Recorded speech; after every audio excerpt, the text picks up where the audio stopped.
The story begins with the narrator describing the 7 siblings of the Shionji family as unrivaled in terms of beauty, grace, and intelligence. Rumors say they live in a luxurious apartment owned by a businessman who made a massive fortune in a single generation. Many maids are hired to satisfy the 7 siblings inhabiting the mansion. We see Arata Shionji, the eldest brother among the siblings, asking his younger brother, Shion, whether he knows how to get a girlfriend. Shion doesn't show any interest in replying to Arata's question. As such, Arata asks him how he managed to ask out his girlfriend. Shion says that he only goes with the flow. Moreover, he cannot comprehend why Arata is so anxious about his feelings since he can propose to any girl as the Shionji family's heir. Shion then recalls Arata having feelings for someone and asks him about it. Arata denies having feelings for that girl, since all he said was that he found her cute. At the same time, Arata clarifies that he's not waiting for a soulmate. Rather, he finds it hard to believe that destiny isn't even real. Arata's 5 sisters arrive at the scene. They all make fun of Arata, highlighting his fascination with women. The sisters indulge in mundane talks. Aoka Shionji, the pink-haired girl, doesn't hesitate to lure her pet dog Berserk to go after Arata when Shion lies to her that he was talking vulgar things about her. After their casual talk, Oka and Banri ask Shion and Arata whether they are free on Saturday to celebrate Kotono's birthday party. Apparently, their father has arranged a family dinner to discuss something important. Then, we are introduced to the sisters. First is 18-year-old Banri Shionji, the eldest sister. She's an aspiring nurse and is renowned for her kind and amiable personality. The second sister, Siha, is 17 years old and is described as having a calm and collected personality. Oka, a 16-year-old, is the energetic one. The fourth sister is Minami, who's popular for being athletic and has a tomboyish personality. Kotono, the youngest of 14, has a shy and peaceful personality. Shion wonders whether Arata is attracted to any of them. However, Arata quickly corrects him by saying that they are his sisters. The scene shifts to Arata, who checks the profile of the girl he likes. He wants to send her a friend request but doesn't dare to do so. Oka enters his room and asks him if he can show her his notes. Oka soon finds out that Arata likes one of her acquaintances. Eventually, the night of Kotono's birthday party arrives, where Arata and his siblings learn a shocking fact from their father Kaname. Arata and his siblings aren't blood-related, they are all adopted. The only exceptions are Shion and Minami, who are twins. Apparently, Kaname's wife, Chihiro, wanted to break the news to everyone on Kotono's 15th birthday. Undoubtedly, the revelation shocks everyone. After the dinner, they stay silent for a while, except Minami, who doesn't react as much as the others. Oka feels the timing of the revelation could have been different. However, Sia argues that it was perhaps the best time for them to know. She also uses logic to establish her point. During their conversation, the siblings asked Banri whether she remembers anything from the past. Since she's the eldest among them all, Oka and the others want to know whether she can recollect anything. While Banri recalls something, she doesn't say it outright. At any rate, she thinks the truth won't change anything, especially since they have lived together as siblings for 15 years. After that, Arata enters the washroom, unaware that Kotono is already there taking a bath. Kotono implores Arata to stay back and scrub her back like he used to. Arata obeys his youngest sister's wish. Meanwhile, Oka and Shion talk to each other about the truth dropped by their father. Oka doesn't know what she would do if they begin to act slightly distant because of the truth. However, Shion reiterates Banri's words and says he will always be her brother. At the same time, he fully believes in Arata, who will likely treat them the same way. Yet he doesn't completely brush off the idea of the possibility of the siblings marrying each other someday in the future. We see Kotono hugging Arata from the back. Meanwhile, Oka expresses her disgust at the idea of siblings getting married. In response, Shion calmly says it's only a possibility, not something definite. As they talk, Oka begins to recall the situation between Kotono and Arata. Curious about what truly happened, she asks Shion for answers. Shion reveals that Kotono confessed her love to Arata but was rejected. However, Kotono refuses to give up and continues to pursue him. Shion explains that Arata didn't mention any of this to the rest of the siblings out of consideration for Kotono's feelings. Now that everyone knows they're not related by blood, things are likely to get a lot more complicated. Back in the bathroom, Kotono pours her heart out to Arata, asking him why he won't accept her feelings. Tearfully, she wonders if it's because he thinks she's a bad person. Arata gently assures her that's not the case, it's just that he still sees her as his little sister. With that, he leads her behind, her heart broken from the rejection. Meanwhile, Banri visits their father to talk. However, before we hear what they discuss, it's clear that nothing has really changed for Arata when it comes to his feelings toward his siblings. When he enters his room, he finds Siha already there. They chat about the past, reminiscing how they used rock, paper, scissors to decide who got which room. Arata, of course, ended up with the smallest room, but he didn't mind. Suddenly, Sia jumps on him. But to the disappointment of some, it's only a test. She witnessed what happened earlier in the bathroom and wanted to see how he'd react if another sister tried the same thing. Thankfully, Arata handles it well and passes her test with flying colors. They continue their talk, and Sia points out that now that there are no blood ties, Kotono will probably chase after him more determinedly than before. The following morning, Arata wakes up still processing everything that's happened. The moment he steps out of his room, he runs into Banri and Kotono. Banri tries to ease the tension with a few jokes, but they don't quite hit the mark. While walking through school with Shion, Arata overhears boys chatting about how attractive his sisters are. To their surprise, the girls seem completely unbothered, as if nothing unusual happened. But unlike them, Arata is clearly struggling. As he drifts in thought, he bumps into Minami, the liveliest of his sisters. Later in the day, Minami gets swarmed by a bunch of girls who want a photo with her, all because she once wore a boy's uniform, making her wildly popular. Since she failed a test and has the rest of the day off, she needs to catch up to stay in the competition. Arata offers to help tutor her, but Minami is hopeless at studying. Being in a karaoke place doesn't help. She'd much rather sing than do math. As they leave, they cross paths with the girl Arata has a crush on, who's now with her boyfriend. Minami notices Arata quietly trying to hide his disappointment. On their way home, they discuss the night before, and Minami reveals that she's curious about who her biological parents are. Even so, she's content believing the bond she shares with her siblings over the past 15 years is what truly matters. She also tries to cheer up Arata, telling him not to dwell on seeing his crush with someone else, and reminding him that he's a great older brother. Back at home, Minami returns Aoka's earbuds and gives cake. Aoka tells her she can have it for a bit longer, and the two go off to share the cake. A few days later, Arata notices Kotono behaving normally as if nothing happened. Then Sia appears, wanting to talk about the situation. Since Arata passed her earlier test, she says there's no problem, unless of course, she herself has started to develop feelings for him. At school, Arata sees his crush again, but then hears Aoka say, "I love you." It turns out she's telling him to practice saying it to the girl he likes. As she walks over to her friends, Arata wonders how someone with her fiery personality manages to be so popular. Meanwhile, Oka's friends comment on how attractive Arata is, with one even thinking about asking him out. Oka quickly shuts the idea down, claiming it's a terrible move. As she lists all the reasons why dating her brother is a bad idea, she suddenly blushes. The next day, the family celebrates Kotono's birthday by heading to a massive amusement park that resembles Disneyland. While Minami complains about being hungry, Banri and Arata volunteer to get food. But when they return, everyone else is gone. Banri casually suggests that they treat it like a date. As for the food, Arata ends up having to eat all of it. Banri clings to Arata's arm while they walk, teasing him playfully. He notices that people are staring, mostly because of Banri's beauty. Her teasing only grows bolder as they enjoy themselves, while the others explore different attractions. Meanwhile, Kotono seems genuinely content just spending time with the family, even without Arata nearby. During a break while Banri eats, Arata brings up their current situation.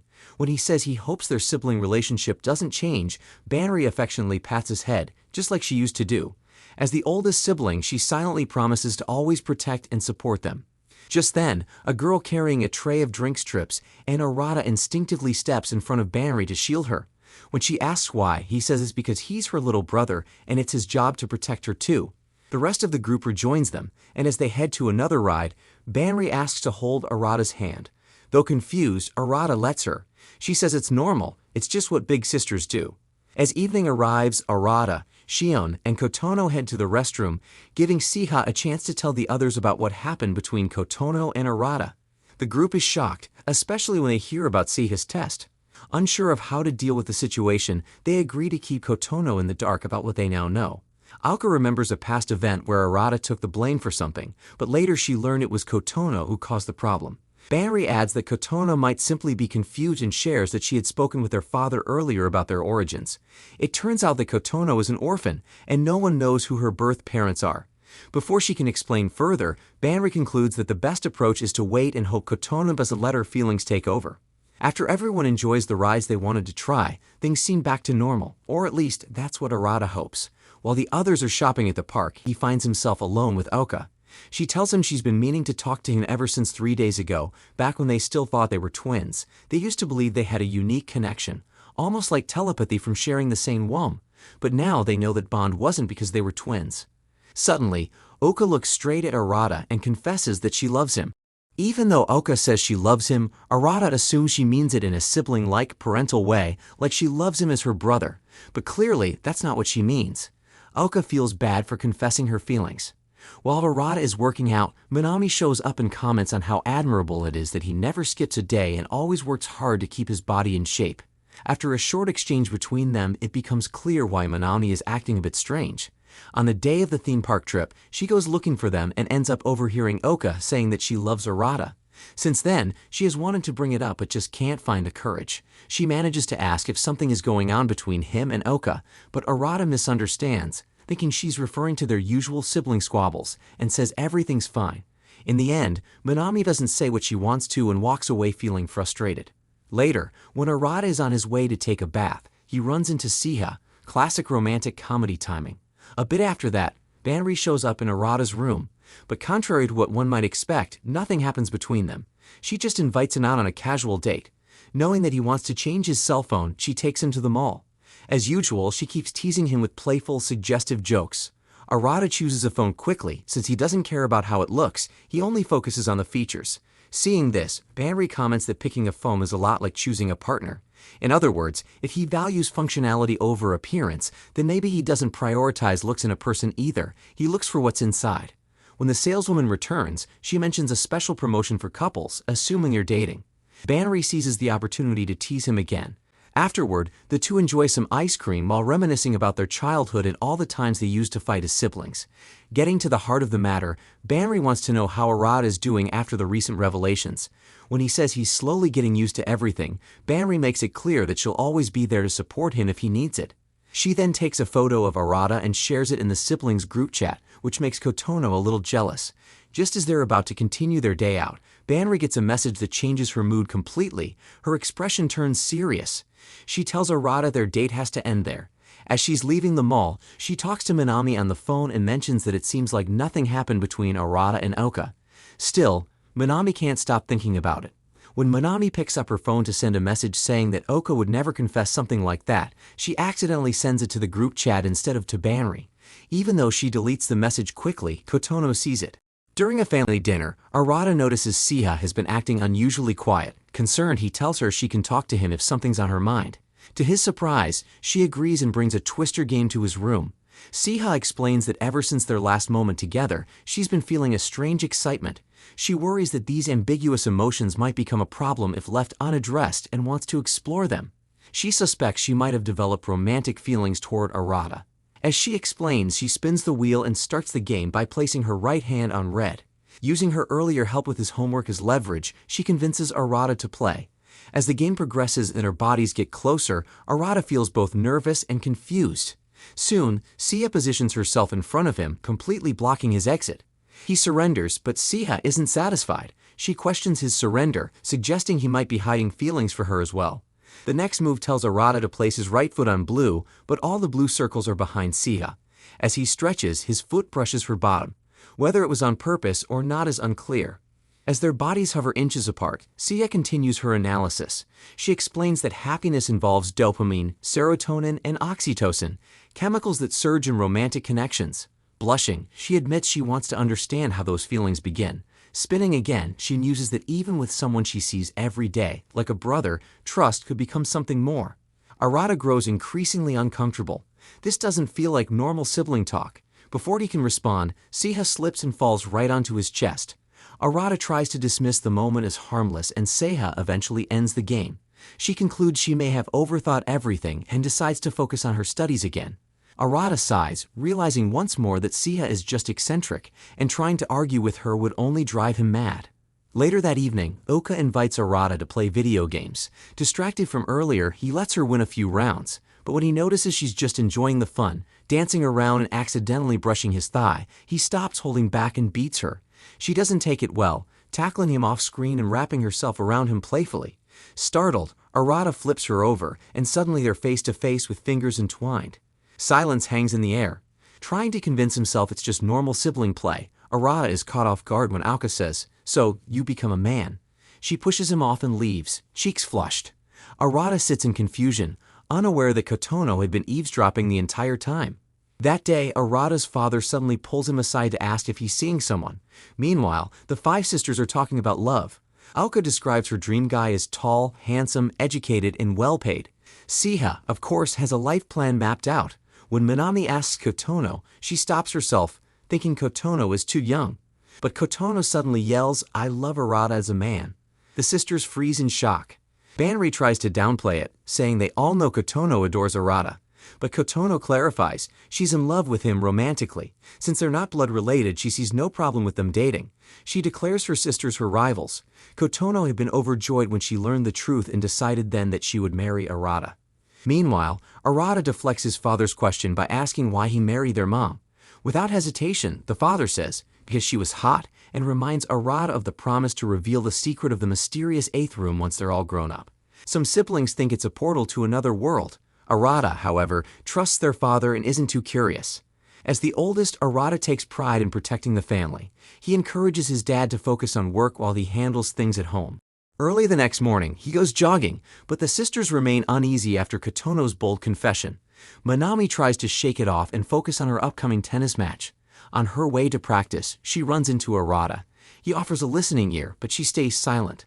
Back home, Arata finds Banri feeding the dog, who is furious at being left behind on the jog and bites Arata's rear. As the girls chat, the dog keeps barking at him. At practice, Minami notices her foot acting up. Her teammates praise her, but she gives abstract answers. She challenges a senior and easily wins. That senior, graduating after nationals, had doubted Minami at first but grew to respect her passion. Despite their school's weak rep, Minami became a tennis legend. The senior hopes Minami will win the gold. Later, Minami learns the club president didn't receive a university recommendation and will have to quit tennis. Her future is now uncertain. The team feels for her, but nothing can be done. Minami blames herself. Her unmatched skill made the others look bad. Still, she's determined to win the championship for her senior. That night, she continues training in the home gym. Arata offers to help and quickly notices her injury. Though she downplays it, someone saw her changing bandages and told him. Rather than scold her, Arata supports her training. He stretches her like they did as kids, only now, her body is different. His mind drifts to Aoka, then snaps back. As he observes Minami's toned physique, he acknowledges how beautiful she's become. She hasn't told her team because they rely on her. Arata tells her to quit if it worsens, but she insists, this time she's not doing it for herself. They trade places and she stretches him. The air turns tense, but only Arata notices. Later, Arata bumps into Kotono, who has been quiet since her confession. He awkwardly treats her like a sister and advises her to dry off after her bath. Suddenly, Kotono asks if he was with Minami. When he says they were training, she presses him, did anything strange happen? Alarmed, Arata assumes she knows about the injury and nervously denies it. They both get flustered and fall silent. On the day of the regional tournament, Minami gives it her all. Her team cheers while she advances to the finals, scheduled for the next Sunday. Everyone is hopeful, except Minami, who knows her leg is near its limit. That evening, she stretches with Arata again. She finally admits she told her coach about the injury. The coach has promised to introduce her to a specialist, which eases Arata's concern. He knows she needs professional care. On the day of the final match, Arata wakes early and finds Banri in the kitchen, wearing only a shirt and teasing him, touching his muscles. Suddenly, Siha appears, asking if anyone's seen Minami. Arata and Banri are confused. Minami should already be at her match. But her tennis shoes are still by the door. Neither Aoka nor Kotono has seen her either. They search the house. Minami is nowhere to be found. That's when the panic sets in. Everyone is shocked and worried. Minami has suddenly disappeared right before her final match. The siblings are anxious, unsure where she could have gone when the most important game is about to begin. Then, the door opens and Minami walks in casually with a bag of snacks, acting like nothing's wrong. Arata immediately steps forward, clearly concerned, and asks where she was. Minami simply says she went to get snacks and insists there's still plenty of time before the match. The others exchange uneasy looks, sensing something deeper behind her calm behavior. Uka asks if she's really planning to play, but Minami doesn't respond. She quietly heads upstairs, leaving behind a heavy silence. Worried, Arata checks on her. He finds Minami in her room, relaxed and cheerful while eating snacks, not upset or disappointed, which surprises him. He tells her he thought tennis meant everything to her and didn't expect her to give up so easily. Minami sighs. She explains that during the bus ride, her teammates noticed her injury and decided to bench her to avoid making it worse. She's not upset about it. She believes she'll have another chance in future matches. But Arata reminds her that she once said she was playing for someone important. Her expression softens. She admits she wanted to win for that person, but if she plays hurt and loses, she fears she'll let the team down.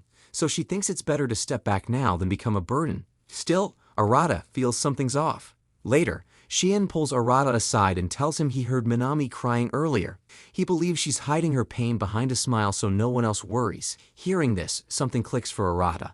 Without hesitation, he rushes back to her room and tells Minami they're going to the match right now. Minami hesitates, saying it's too late, but Arata insists everyone's waiting. Outside, the siblings are packed into a car, ready to race to the stadium. But chaos follows. Banri panics behind the wheel, the GPS malfunctions, and they get stuck in traffic. Running's not an option. Then Kotono spots rental bikes nearby, but no one has an account, until Sei steps up and offers hers. Arata grabs Minami's hand, and they take off on bikes. On the way, Arata tells her how much she means to the family, that she's always been the one holding them together, pushing through pain, staying strong for everyone. He encourages her to stop hiding and let her feelings show. Minami doesn't say much, but she grips him tighter. They finally reach the stadium just in time. Arata pleads with the teacher and Nao senpai to let Minami play. Nao supports him, and after a tense moment, the teacher agrees. Minami steps onto the court, hands trembling. Seeing her siblings cheering from the stands gives her the strength to fight. She plays with everything she has, pushing through the pain. Though they lose, it doesn't feel like a defeat. It feels like a victory in spirit. After the match, Minami approaches her teammates with regret, blaming herself. But instead of scolding her, Nao thanks her. She calls Minami the light of the team, the one who held them together and inspired them. Later, Arata finds Minami sitting alone. She quietly admits she feels ashamed, but also relieved she didn't skip the game.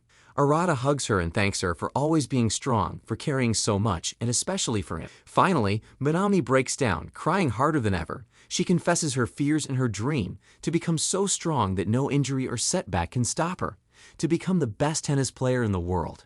Days after her loss, Minami is still deep in thought. She remembers how hard Arata fought for her and how he hugged her after the match. The memory gives her a warm, fluttery feeling inside. Meanwhile, Oka argues with everyone, saying one of Minami's plays was judged unfairly. She insists Minami should have gotten a point, which could have changed the match. Frustrated, she turns to Arata for his opinion, but he calmly says what matters most is that Minami has no regrets. As the argument continues, Minami walks out. She avoids looking Arata in the eye. Oka asks what she thinks. Minami says she doesn't care about the match anymore, she's just glad her injury didn't get worse. She sits down in front of Arata, who starts giving her advice on how to care for her injury. Though she responds, she still can't bring herself to meet his gaze. Suddenly, Oka, still upset, throws a ball to prove her point. Their dog thinks it's playtime and chases it, straight toward Minami. Arata quickly jumps in and catches the ball, shielding her. Minami's face turns red. Arata scolds Aoka for being reckless and checks if Minami is okay. In that moment, Minami remembers that both Aoka and Kotono confessed their feelings to Arata. She wonders, could this fluttery feeling be love too? That night, Kotono sits in her room, thinking about her own confession. Then Aoka knocks and comes in, complimenting Kotono's cute and cozy room. But Kotono isn't in the mood for small talk and asks her to get to the point. Uka asks if she still likes Arata, offering to listen if she needs someone to talk to. Instead of answering, Kotono brings up that she saw Oka confess to Arata during the trip, and saw them cuddling on the game room floor. Oka is shocked, realizing Kotono may have been pushed to confess because of what she saw. Uka quickly clears things up. She says her feelings for Arata were more like those of a sister. Nothing romantic happened, not during the confession or in the game room. Kotono steps closer and asks if Aoka really doesn't love Arata. When Aoka says she doesn't, Kotono visibly relaxes and apologizes. But as Aoka leaves, she still finds herself thinking about Arata. The next day, Banri suddenly panics and begs someone to come with her to her nursing school. When no one else can, Arata agrees to help. They sneak into the school after hours. Banri admits she's scared of ghosts and didn't want to go alone.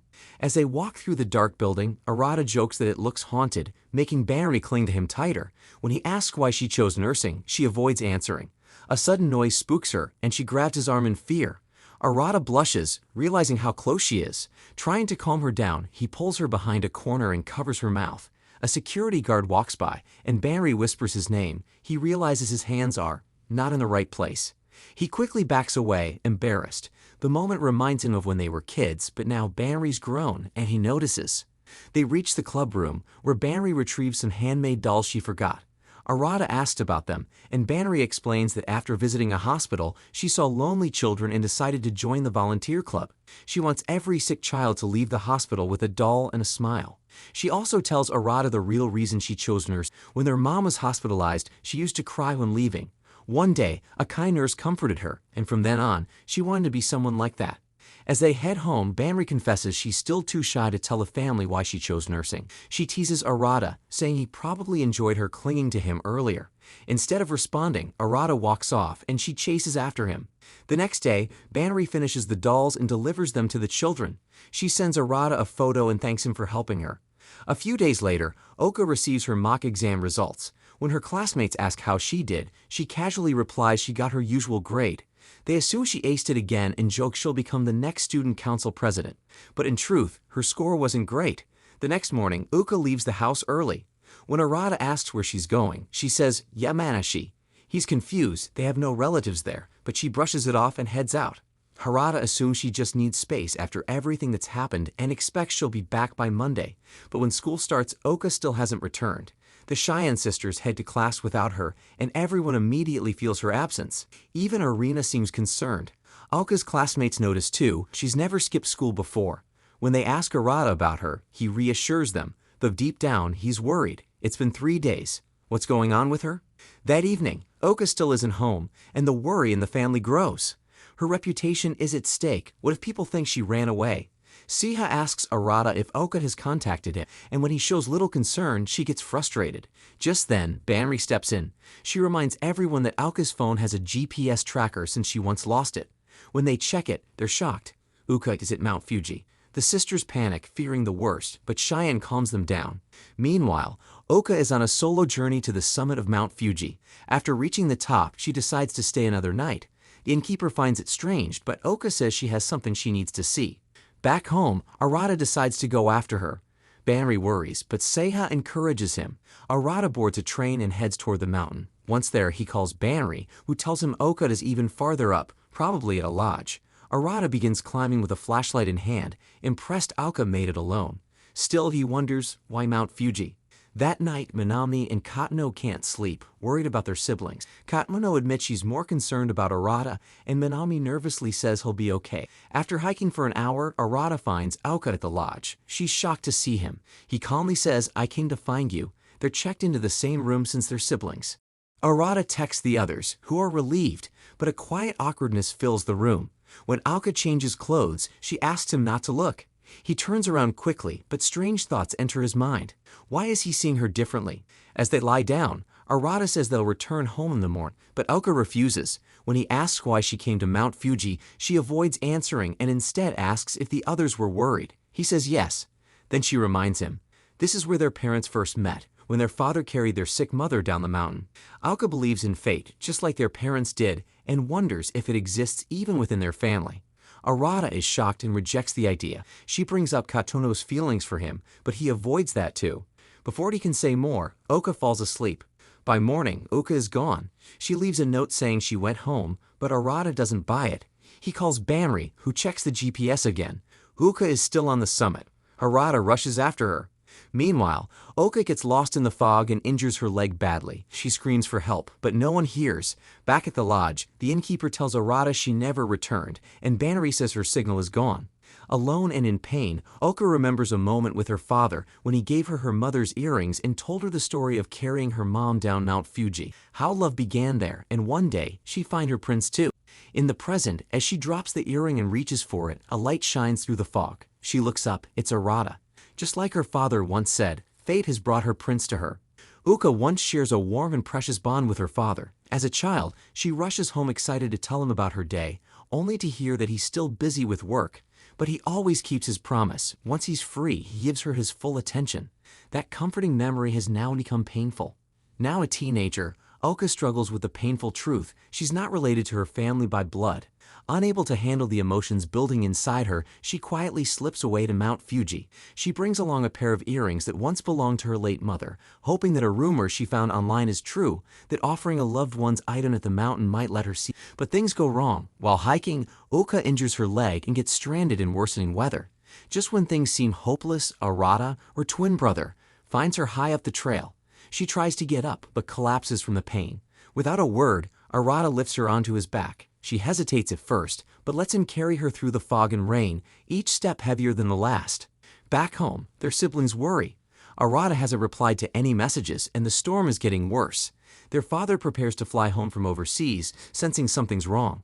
On the trail, Oka finally opens up. She admits the real reason she came, to try and see their mother again. She confesses how heartbroken she felt learning she wasn't blood-related, that the love and warmth she once trusted now feels like a lie, that she no longer knows how to face their father, that she's been drowning in feelings she can't explain. Arata listens quietly before gently saying what she needs to hear. Am I the only one who still sees us as twins? To him, family was never about blood. It was about growing up together, sharing laughter, tears, and memories. That hasn't changed. Hearing this, Oka finally breaks down. She cries on his back, letting herself be vulnerable for the first time in years. Eventually, the rescue team finds them. They return home, and Arata collapses from exhaustion. Oka stays by his side, overwhelmed with guilt and gratitude. Later that night, she builds up the courage to speak with their father. She admits she's been avoiding him, that the truth about not being his real daughter hurt deeply, but she realizes now, thanks to Arata, that love defines family, not blood. She tells him that he's still her father and that she still loves him. He embraces her with open arms, relieved to have her back. At school, Oka hides her emotional journey and simply tells her friends she got hurt while visiting a relative. Back at home, Arata remains bedridden with a fever. The whole family takes turns caring for him. Siha insists Oka should be the one to look after him, but she's hesitant. That night, alone, she enters Arata's room. She softly thanks him for saving her and apologizes for keeping everything bottled up. Then, after a pause, she confesses that she likes him, matches his family. She kisses him gently on the lips and quietly walks out. Moments later, Arata opens his eyes, cheeks flushed, heart pounding. He heard everything. The siblings arrive at their Kwazawa villa. Oka glances around, wondering how long it's been since their last visit. Banri casually mentions she's learned to drive since then. The villa still feels the same to her. For Arata, though, it's been 3 years. Memories from childhood, trips with their dad, come flooding back. This is their first time here without him. Minami notices the old sound tent is still standing. Arata remembers how they used to cram inside like they were on a school trip. Barry sneaks up behind him, teasing that the tent might feel smaller now with their grown-up bodies. As they set up their beds, playful rowhousing breaks out. It feels like old times in the carefree Kwazawa summer. Arata groans. Airy and some cheesy novel now. But his teasing mood disappears when he spots Auka. That kiss she gave him during his fever still haunts him. Her confession echoes in his mind. That kiss definitely wasn't something siblings would share. Oka approaches, sensing his unease. Why are you acting weird? She asks. Arata panics and blames car sickness.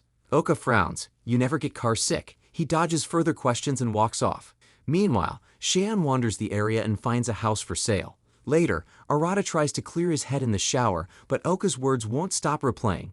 Suddenly, Shion barges in. Arata had forgotten to lock the door. Embarrassed, Arata scolds himself for being distracted. Shion explains that he went looking for his birth parents, only to find an empty lot. He was the one who suggested this trip, hoping it might help Minami too. Then he asks, you ever want to meet your real parents? Arata says he's curious, but not enough to look. Their dad will always be his real father. Shion nods, same. Later, while prepping for a barbecue, Banri asks Kotono for help. Sia mentions that Minami had been digging through her suitcase earlier. Alone, Minami pulls out a skirt she brought with her. The next morning, Oka wakes up early and notices Arata is missing. She finds him sitting in the sound tent, deep in thought. He wonders if the others are also curious about their origins, and if so, he wants to help. But his thoughts circle back to Auka's kiss. Uka suddenly appears, stopwatch in hand. Only 5 minutes? You've lost your edge. Arata groans internally. More alone time with her. She's been visiting his room every day since that night. She challenges him to an endurance match in the sauna, like they used to. Arata tries to decline, but she insists. Inside the sauna, Oka probably wins, but Arata's too distracted to notice. Every glance at her lips brings the memory back. She then asks if he plans to get a girlfriend. He fumbles a non-answer. After the sauna, she asks about Lala, the girl he once liked.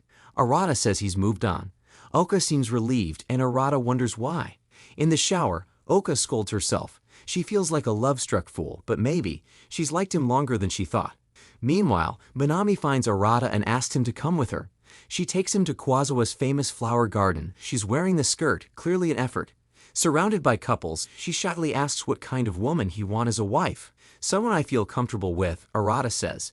He notices the price tag on her skirt and tries to bite it off, flustering her. They walk for 2 hours. Then Minami suddenly says, "I'm in love with someone." Arata is surprised but hopes it works out. He realizes this was a practice date and gives her advice. She thanks him and runs off to buy a souvenir for him minus 600 yen, her treat. He smiles, proud to be her brother. Somewhere, someone quietly writes, "It was still too soon for us to know the truth among us." The siblings head to a nearby waterfall for a day of swimming and fun, reminiscing about old times. Nearby, a few guys stare at the girls, thinking it's a model shoot. Cheyenne jokes to Arata that they've got the best seats in the house. Arata quickly clarifies that the girls are his sisters, but even he struggles for a moment to keep his thoughts in check. Oka leaps off the rocks just like she used to. As she laughs, Sia casually remarks that thrill-seekers usually have low IQs. That sparks a memory in Cheyenne, how Sita used to hold Aoka's hand when they jumped together as kids. Oka then invites Arata to jump with her. Flustered by her beauty, he declines, so she turns to Minami, who agrees to jump, but only if Arata comes with her. Arata reluctantly agrees, and Minami grabs his hand as they leap. Sia follows. Arata realizes that even though they've grown up, they still haven't changed. They know how to enjoy life. Suddenly, Sia panics. She's lost her inner top during the jump. Arata freezes, realizing she could be exposed. They both spot the missing piece, and Arata retrieves it for her. But seeing the black lace flusters him, and he reminds himself, "We're siblings." Later, Banri declares she wants to swim and insists that Arata join her. From the shore, Minami and Oka watch them, clearly bothered. In the water, even Arata admits Banri looks stunning. Then she jumps onto his back, pressing against him, and his mind slips again. Banri gently tells him he can always talk to her, but Arata stays silent, unable to bring up Oka's kiss. Instead, he simply says he'll be the kind of brother she doesn't need to worry about. That only reminds Banri of what happened with Kotono. By the waterfall, Banri urges him to come closer. As she leans into him, Arata slips and they both fall. In the moment, Banri whispers her feelings, but the waterfall drowns out her words. Unluckily for her, Kotono hears everything. Later, Kotono asks Arata to come with her to the vending machine. He suspects she wants to talk, but when he asks, she brushes it off. The moment brings back a memory when Kotono almost drowned years ago. She reassures him she won't this time, but Arata can't help the thoughts in his head. He blames Aoka's kiss again. At the vending machine, Kotono tries to speak but hesitates. Arata encourages her, promising he'll always be there as her brother. Overwhelmed, she bursts into tears. She blames herself for acting impulsively, but Arata reassures her that being there is what family is for. Her tears take her back to childhood, when she was spoiled by their father and felt distant from the others. That day she almost drowned, only Arata jumped in to save her. From that moment, her feelings for him began to shift. When they return, Banri scolds them for being late. Meanwhile, Minami and Aoka realize Kotono got alone time with Arata and feel uneasy. That night, they visit a candlelight church event. Arata, still panicking over Aoka's kiss, knows he must take action.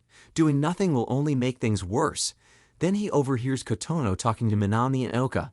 Kotono apologizes for confessing to Arata. She says she also saw Minami's message and knows about Aoka's amusement park confession. She regrets making things complicated. But to her surprise, Minami confesses she loves Arata too, and she's done hiding it. She declares herself Kotono's rival. Then, unexpectedly, Oka also confesses. She admits she's denied her feelings for too long and can't anymore. The three sisters agree, no matter who Arata chooses, they'll remain supportive siblings. Arata, having heard everything, curses the gods of sibling love.